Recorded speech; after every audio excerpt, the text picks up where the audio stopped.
Break બાદ આપનું સ્વાગત। અમદાવાદ સિવિલ હોસ્પિટલમાં પરિવારજનો દ્વારા આક્રંદ કરવામાં આવી રહ્યું છે।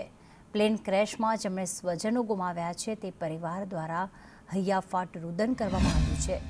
સ્વજનો ગુમાવેલા પરિવાર સિવિલ હોસ્પિટલમાં સ્વજનોની ઓળખ માટે વલખા મારી રહ્યા છે અને તેમના ડીએનએ સેમ્પલ્સ લેવામાં આવ્યા છે તો કેટલાકના હજી લેવામાં પણ નથી આવ્યા।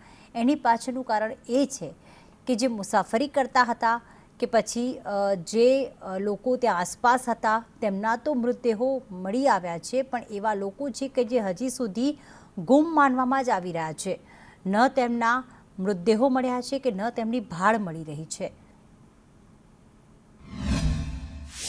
ની આ ઘટના સામે આવી જેમાં યાત્રિકોનો તો મોત થયા છે, પરંતુ જે લોકો જે જગ્યાએ પ્લેન ક્રેશ થયું હતું ત્યાં નીચે રહેલા લોકોમાંથી પણ જે એક 15 વર્ષીય આકાશ છે તેનું મોત થયું છે, જેને લઈને અત્યારે પરિવારની હાલત જોઈ શકાય છે કે રોપોકરાણ અહીંયા કરવામાં આવી રહ્યું છે। 15 વર્ષીય આકાશ પટણી છે કે જે પ્લેન ક્રેશ થયું તે સમય દરમિયાન જે આકાશની માતાને ચાની કીટલી હતી જે નીચે ચા બનાવવાનું કામ કરતી હતી અને દીકરો ખાટલામાં સૂતો હતો અને અચાનક જ આ જે પ્લેન ક્રેશની ઘટનામાં આગ ફાટી નીકળી, જેની અંદર આકાશનું દાઝી જવાથી મોત થયું છે, જ્યારે તેની માતા પણ ગંભીર રીતે દાઝી જવાથી હાલ હોસ્પિટલમાં સારવાર લઈ રહી છે અને તેની હાલત પણ ખૂબ જ ગંભીર હોવાની માહિતી છે। શું થયું હતું બા? કોણ ગુજરી ગયું છે તમારું? એમનો કાકીનો છોકરો છે એમનો। એ ત્યાં સૂતો હતો ને ખાટલામાં, તો અચાનક ઉપર આગ પડી ગઈ।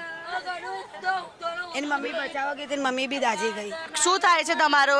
કોણ હતું આ? મારા કાકી આવનો ભાઈનો છોકરો છે, એમ ગોળા કે એની મમ્મી અંદર દાખલ છે, એની તબિયત સારી છે।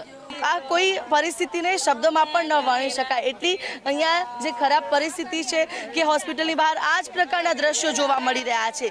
જે પણ પરિવારજન આવે છે રોપોકરાણ કરે છે ને એક જ માંગ કરે છે કે અમને અમારા વહાલ સોયાને મળવા દો, અમને અમારા જે વહાલ સોયા છે તેને જોવા દો। કેવી હાલત તેની થઈ હશે?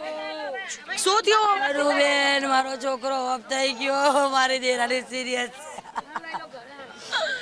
એ મને વિમાન પડ્યું, આખો પરકો થયો, છોકરાને પાછળ વિમાનનું પરખું વાગ્યું, એની મમ્મી બચાવવાજી બેન અમે 3 જણ જ, બીજું કોઈ નહીં, મારો છોકરો ના બચાયા કે અમે તે પ્રકારની પરિસ્થિતિ હાલ અહીંયા સિવિલ હોસ્પિટલના પીએમ રૂમની બહાર છે અને પરિવારજનો એક બાદ એક અહીંયા પહોંચી રહ્યા છે, રોપોકરાણ કરે છે અને પોતાના જે સ્વજન છે જે મોતને ભેટ્યા છે તેને પાછા લાવો તેવી માંગ કરી રહ્યા છે।